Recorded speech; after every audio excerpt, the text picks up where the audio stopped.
नमस्ते। कैसे हैं आप सब लोग? उम्मीद है शानदार, जिंदाबाद, ज़बरदस्त होंगे। एक आशावान भी होंगे और कन्फ्यूज़्ड भी होंगे, ये भी ज़रूर है। और मैं उन सारे कन्फ्यूज़न को मिटाने भी आया हूँ। और अगर आप आशातीत हैं अर्थात आशावान हैं, तो फिर कुछ खबर भी आप लोगों के लिए लेकर के आया हूँ कि भई क्या-क्या बेहतर हो सकता है और क्या-क्या नहीं हो सकता है, जिसकी हम ऐसे ही यूट्यूबर्स की चर्चा के दौरान ही हमारे मन में जो डाउट्स चल रहे हैं, वो डाउट ही बने रहेंगे। तो ऐसे यूट्यूब पे आकर के आज कोई भी कुछ भी बोल दे रहा है और बच्चे कन्फ्यूज़ हुए जा रहे हैं। तो मैं आज आपको इस वीडियो के माध्यम से कुछ ऑथेंटिक जानकारी देने आया हूँ, जिससे आपके मन में कुछ क्लैरिटी ज़रूर आएगी। इस भर्ती को लेकर के, सुपर टेट को लेकर के बहुत सारे कन्फ्यूज़न है। मैं पहला वीडियो आपके सामने बना रहा हूँ, क्योंकि बहुत सारे बच्चों की डिमांड भी थी।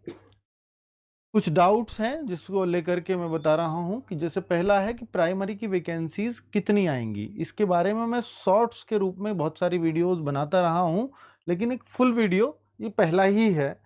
शॉर्ट्स में तो आपने सुना ही होगा कि मैं न्यूज़ को ही पढ़ के आपको बताता हूँ और उसके आधार पर कुछ आइडियाज़ हम लोग बताते हैं। तो प्राइमरी की वैकेंसीज़ कितनी आएँगी, ये बड़ा सवाल है। तो बेसिक शिक्षा विभाग की जब बात करें, तो जो उत्तर प्रदेश शिक्षा सेवा चयन आयोग को वो अध्याचन भेज रहा है, बेसिक शिक्षा विभाग। जब हम बेसिक शिक्षा विभाग की बात करते हैं, तो हम 1 टू 5 नहीं बात करते, 1 टू 8 तक की बात करते हैं। तो वो 1 टू 5 भी उसी में आता है और 6 टू 8 भी उसी में आता है, क्योंकि बेसिक शिक्षा 1 टू 8 है। लेकिन आपने देखा होगा कि बहुत हर गाँव में आपको प्राइमरी स्कूल मिल जाएगा, लेकिन जूनियर 2 गाँवों में, 3 गाँवों में 1 मिलेगा। ये स्कूल कम मिलेंगे, तो इनकी भर्तियाँ प्राइमरी के मुकाबले थोड़ी-सी कम होती हैं। और इसमें बीएड वाले भी फॉर्म भर सकते हैं। इसमें ऊपर वाली वैकेंसी में केवल बीटीसी वाले, डीएलएड वाले यही लोग फॉर्म भर पाते हैं। लेकिन यहाँ पर सब लोग फॉर्म भर सकते हैं, बीएड वाले भी भर सकते हैं, बीटीसी वाले भी भर सकते हैं, 6 टू 8th में, ठीक है? अब यहाँ पर बच्चों में कन्फ्यूज़न हो गया है कि सर 6 टू 8 वाली वैकेंसी आएँगी या नहीं आएँगी, और प्राइमरी की आएँगी तो कितनी आएँगी? तो आपने 2 चीज़ें सुनी होंगी इसके बारे में, एक नगरीय वैकेंसी और एक ग्रामीण वैकेंसी।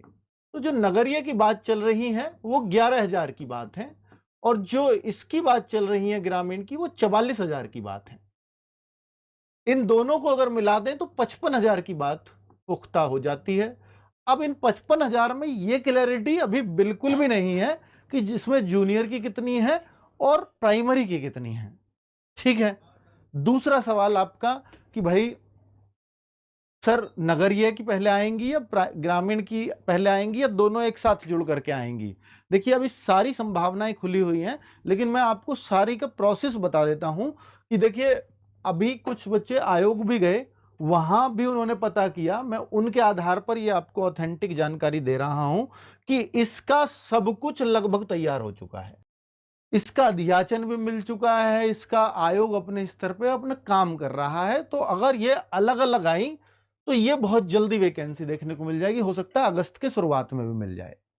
लेकिन अगर ये एक साथ आई कि भाई नहीं, आज तक ये अलग-अलग आई नहीं है, इनको एक ही साथ निकाला जाएगा और बच्चों को भी एक अच्छी संख्या 55,000 की एक अच्छा नंबर देखने को मिलेगा, तो फिर अगर इसको डिले किया इसके चक्कर में, तो फिर हो सकता है कि भाई, क्योंकि इस पे जब पूछा गया कि ग्रामीण पे क्या है, तो उन्होंने बोला इस पे भी काम शुरू हो चुका है।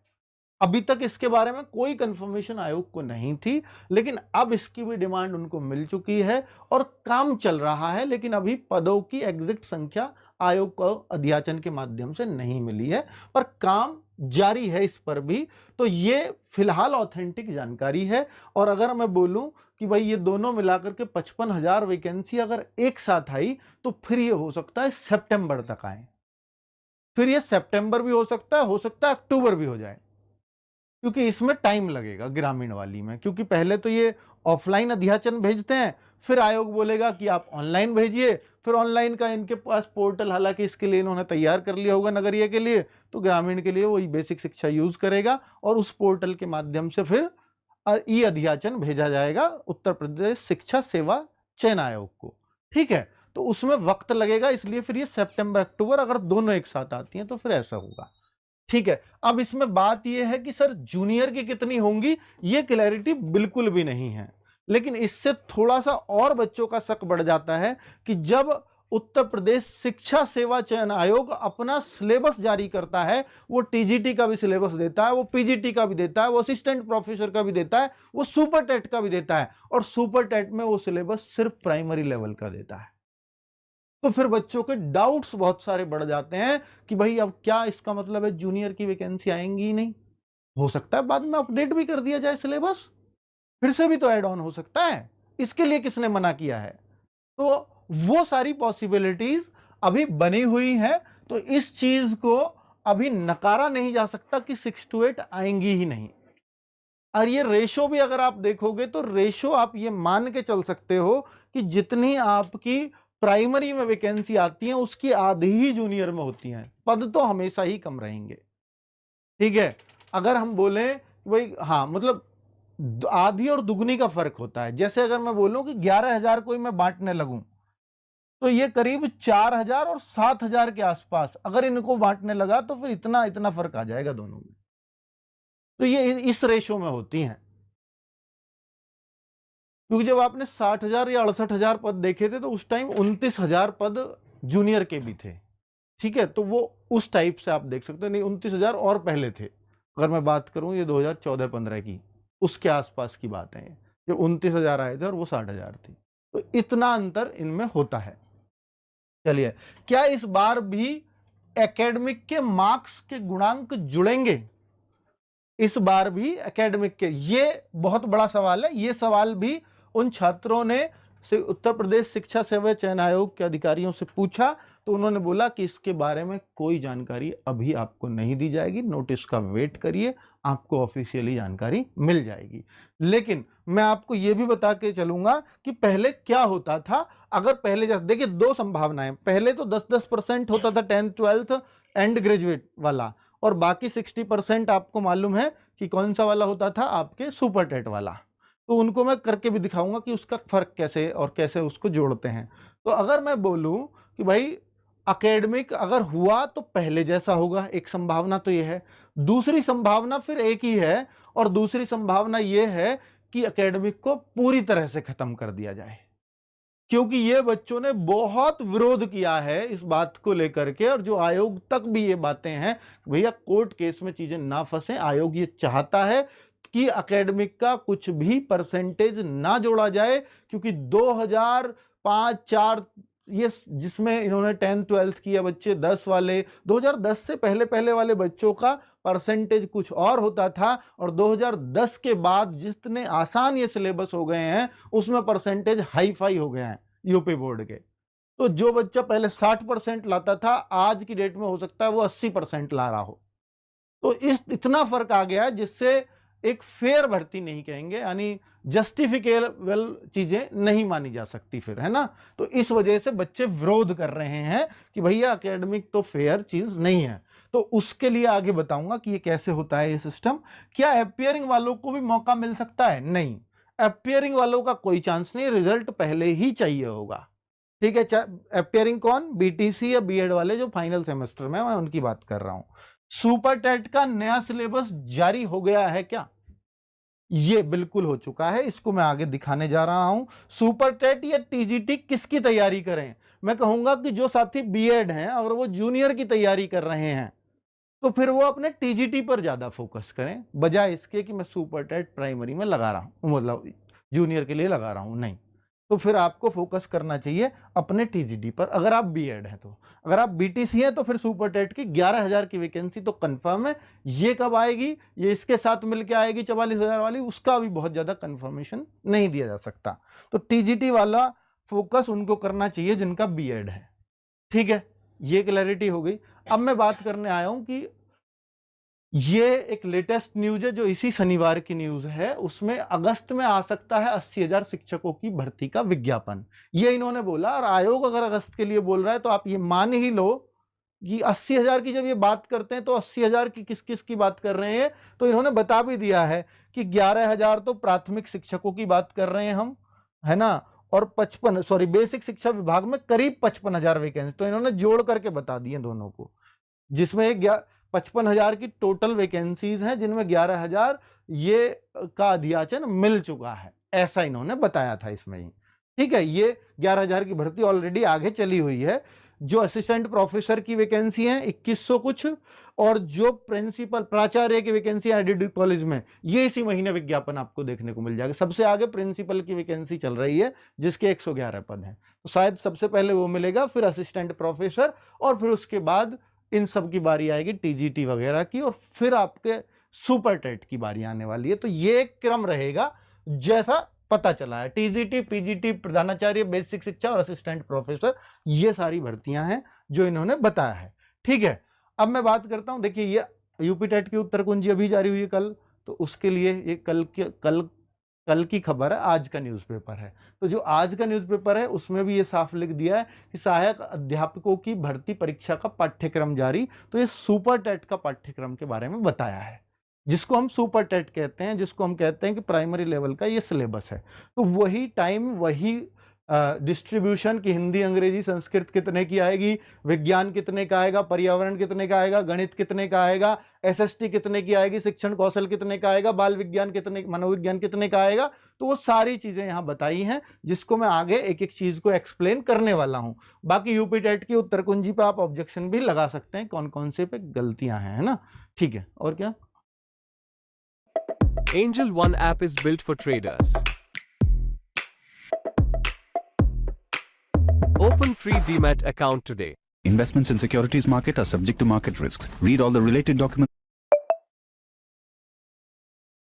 हाँ, अब देखिए बच्चों, प्राइमरी टीचर के लिए मैं कुछ एलिजिबिलिटी बता रहा हूं आपको। जो प्राइमरी टीचर हैं क्लास 1 to 5 वाले, वो डीएलएड या बीटीसी या बीएलएड, ये वाले लोग अप्लाई कर सकते हैं।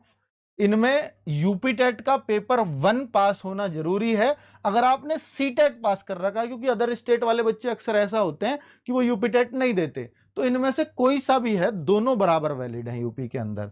अब अपर प्राइमरी, जिसको हम 6 to 8 या जूनियर कह देते हैं, तो अपर प्राइमरी में बीएड या डीएलएड यानी बीटीसी यहां भी चल जाएगा, पर यहां बीएड भी चल जाएगा। सुप्रीम कोर्ट के आदेश के बाद ये चीजें करनी पड़ी थी, आपको मालूम है। Must pass UP TET paper 2 और सी टेट पेपर 2। तो ये पेपर 2 पास होना चाहिए, इसके लिए जरूरी है। अगर कोई डीएलएड भी है तो उसको भी पेपर 2 पास किया होना चाहिए, तभी वो इसको दे पाएगा। अब मैं बात कर लेता हूं एग्जाम पैटर्न की। तो एग्जाम पैटर्न की बात करते हैं तो 150 जो अभी आया लेटेस्ट, पहले भी यही था, 150 प्रश्न, 150 अंक, 2.5 घंटे का पेपर है, नेगेटिव मार्किंग इसमें नहीं होती है। ठीक है, अब क्या क्या है सिलेबस में वो एक बार समझ लीजिएगा। कि जैसे भाषा में तीनों ही, जैसे आप यूपी टेट में देखते हो ना, हिंदी आती है, अंग्रेजी या संस्कृत में से कोई सी एक ले सकते हो, यहां ऐसा नहीं है। यहां आपकी तीनों ही रहेंगी, फिक्स हैं। हिंदी, अंग्रेजी और संस्कृत 40 प्रश्न रहेंगे, 40 अंक, और लगभग सब बराबर की रहेंगे। शायद हिंदी थोड़ा ज्यादा रहती है, हिंदी 20 की रहती है, ये दोनों 10-10 की रहती हैं, ये एक रेशो रहता है। विज्ञान 10 का 10 ही अंक हैं, गणित 20 का, ये सिलेबस लेटेस्ट है जो अपडेट कर दिया ये। पर्यावरण व सामाजिक अध्ययन 10-10 का, यानी एनवायरमेंट की बात कर रहे हैं हम। शिक्षण कौशल 10 नंबर का। हम बाल मनोविज्ञान सीडीपी जिसको बोलते हैं 10 नंबर का। सामान्य ज्ञान व समय सामयिक, ये एक बड़ा पार्ट है, जीके पढ़ना पड़ेगा यहाँ आपको, करंट अफेयर्स के साथ, स्पेशली करंट अफेयर्स का बहुत ध्यान रखना पड़ता है। रीजनिंग के 5 नंबर हैं। सूचना प्रौद्योगिकी, ये कंप्यूटर है, इसके 5 नंबर हैं। और जीवन कौशल व प्रबंधन, ये लाइफ स्किल एंड मैनेजमेंट, ये होता है 10 क्वेश्चन इसके। तो टोटल आप 150 प्रश्न, 150 मार्क्स और 2.5 घंटे का इसमें समय मिलता है, नेगेटिव मार्किंग इसमें नहीं है। अब आप समझिएगा कि आगे की कहानी क्या है। ये कहानी है जिस तरह से फाइनल मेरिट बनती है, गुणांक या भारांक आप जो सुनते हैं वो ये है। अब इसमें मैं आपको समझाने का प्रयास करूंगा बच्चों कि भाई कितना नुकसान आपको हो सकता है। तो इस बात को समझने का प्रयास करना कि जैसे 10% हाई स्कूल के मार्क्स का जोड़ता है, 10% इंटरमीडिएट का, 10% ग्रेजुएशन का, 10% बीएड, डीएलएड या बीटीसी जो भी आपने किया है, और 60% सुपर टेट के मार्क्स का जो सुपर टेट में आते हैं। अब देखिए, हालांकि ये वेटेज बहुत कम है, 10-10 ही % है, इसलिए बहुत चिंता करने की आवश्यकता तो नहीं है। पर अगर ये हट जाए तो 2-4 नंबर का नुकसान ही होगा, इससे ज्यादा नहीं है। अगर आप बोल रहे हैं कि ये शामिल भी रहा तो बहुत डिमोटिवेट होने की जरूरत नहीं है, इससे 2-4 नंबर का ही नुकसान होता है, पर नुकसान तो होता है। 2-4 भी मैंने ये नहीं कहता सिलेक्शन नहीं रुकवा सकते, वो रुकवा सकते हैं, आधा भी रुकवा सकता है। हट जाए तो बहुत बढ़िया है, नहीं हटे तो आपको संतोष करना चाहिए। कैसे? मैं आपको समझाता हूं कि जैसे 10% मैं मानता हूं कि जैसे किसी बच्चे के 80% है, यही तो हम कह रहे हैं कि आज आपके उस टाइम पे 60 आते थे, आज के दौर में वो 80 आ रहे हैं। इंटरमीडिएट में 80% है जी, पहले आप 60-60 लाते थे, आज 80-80 आ रहे हैं। तो अगर 60-60 लाते तो इसका 10% देखो आप 8, इसका 10% जुड़ेगा 8। अगर ये 60-60 होते तो 6-6 जुड़ते, तो यानी 2 और 2 4 नंबर का नुकसान हुआ। अगर ये 90-90 हो गए आज की डेट में, तो भाई देखो पहले भी फिर 70 तो होते होंगे। अगर ये 90-90 वाले आज की डेट में ला रहे हैं तो 90 आज भी ऐसे ही किसी के भी नहीं आ जाते। ठीक है, तो फिर ये 9-9 हो जाएगा, तो पहले फिर आपके 7-7 भी होते होंगे। तो फिर ये मुझे जो लगता है मैक्सिमम इन 4 नंबरों का फर्क पड़ना, क्योंकि ग्रेजुएशन लेवल पे आज भी वैसे ही अंक आते हैं जैसे पहले आते थे। ग्रेजुएशन लेवल पे बहुत अंतर नहीं आया है देखने को। मैं मानता हूं कि ये 60 आते होंगे आज भी, और पहले भी ऐसे ही थे। तो 6 नंबर इवन अब तो और कम हो रहे हैं ग्रेजुएशन में। इसका कारण है क्योंकि ये बच्चे जो ज्यादा मोटिवेट होकर जाते हैं, ज्यादा परसेंटेज लाके, वहां जाके इनको नानी याद आ जाती है, इसलिए ये काफी डाउन चले जाते हैं ना। तो हम कहेंगे ये आज भी वैसा ही है। और बीएड में लगभग 70% होते हैं अधिकतर लोगों के, तो मैं यहाँ, है ना, 70%, तो मैं यहाँ 7 नंबर मान लेता हूं। ठीक है, क्योंकि 10%, एक एक जीरो कम कर दो, किसी के 68% है तो 6.8 होगा। समझ में आ गई? अब सुपर टेट में मान लीजिए आप लेकर के आते हैं 120 मार्क्स, जो बहुत आसान है लाने। 120 भी मैं कम जोड़ रहा हूं, ज्यादा आते हैं इसमें। तो 120 का 60% यानी आप 72। तो असली जो फर्क पड़ेगा वो इसके मार्क्स का पड़ेगा, सुपर टेट का। तो रोल बड़ा इसका है। तो 150 का 80% मैंने देखा कि 120 नंबर इसमें बच्चे आराम से लाते हैं, 130 भी लाते हैं, 135 भी लाते हैं, 140 भी आते हैं। सुपर टेट से ज्यादा मार्क्स सुपर टेट में आते हैं बच्चों के। अब मैं यहां पर, क्योंकि इसके लिए मेहनत भी डेडिकेटेडली करते हैं वो लोग, तो ये 72 नंबर आए, मान लीजिए मैंने 120 एक एवरेज माना। तो अब आप जोड़ेंगे इन सबको, 8 8 16 6 22 और 7 29, 29 को और 72 में जोड़ दूंगा तो 101 मार्क्स आपके बन गए, 101। अब इसके आधार पर आपको डिस्ट्रिक्ट मिलता है कि आप किस जिले में आपका सिलेक्शन होगा। इस तरह से 150 में से आपके 101 मार्क्स बना दिए जाते हैं। समझ में आ गई? ये एक तरीका है एकेडमिक को परसेंटेज में बदलने का। तो ये इस तरह से गुणांक निकालते हैं, तो इसको हम कहते हैं गुणांक। ये परसेंटेज का जो आपकी परसेंटेज का 10% निकाला गया है उसको गुणांक बोलते हैं, कि आपका गुणांक क्या बन रहा है। ठीक है, क्लियरली समझ में आ गया? अब हम बात करते हैं कि देखिए सिलेबस अंदर से खोला भी गया कि हिंदी, संस्कृत और अंग्रेजी में क्या क्या सिलेबस आएगा, विज्ञान में क्या क्या आएगा। अच्छी बात यह है, गणित में कौन कौन से चैप्टर्स पे ध्यान देना है, एनवायरमेंट में क्या क्या आपको पढ़ना है, एसएसटी में, एनवायरमेंट में, और शिक्षण कौशल में आपको क्या पढ़ना होगा, बाल मनोविज्ञान में आपको क्या पढ़ना है, सामान्य ज्ञान में और समसामयिक में। देखिए सामान्य ज्ञान में जो मेन बात है, क्योंकि जीके, हिस्ट्री, ज्योग्राफी अगर इसको देखोगे तो यार कितना बड़ा सिलेबस है ये, लेकिन अगर आप इसके टॉपिक्स को पढ़ते हो तो हमें समझ में आता है कि ये केवल स्टैटिक जीके की बात कर रहा है। तो यहां हिस्ट्री, ज्योग्राफी जैसी चीजें नहीं दिखाई देती हैं, और करंट अफेयर्स पे इसका ज्यादा लोड होता है। तो ये पूरा और सिलेबस आपको बताया गया है। रीजनिंग का सिलेबस भी बता दिया है, कंप्यूटर भी क्या पढ़ना होता है, और जीवन कौशल में क्या क्या टॉपिक्स को पढ़ना है। तो इन सब के लिए आपको मालूम है कि आरडब्ल्यू के पास बेस्ट टीम है, और हम लोग इसको पढ़ाएंगे बहुत शानदार तरीके से।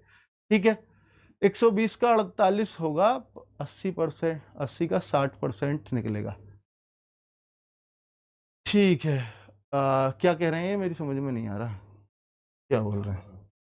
अच्छा, आपस में बात कर रहे हो तो ठीक है। देखिए वजह सुपर टेट 2026 स्पेशल गिफ्ट आप लोगों के लिए अब क्या है, अगर मैं बात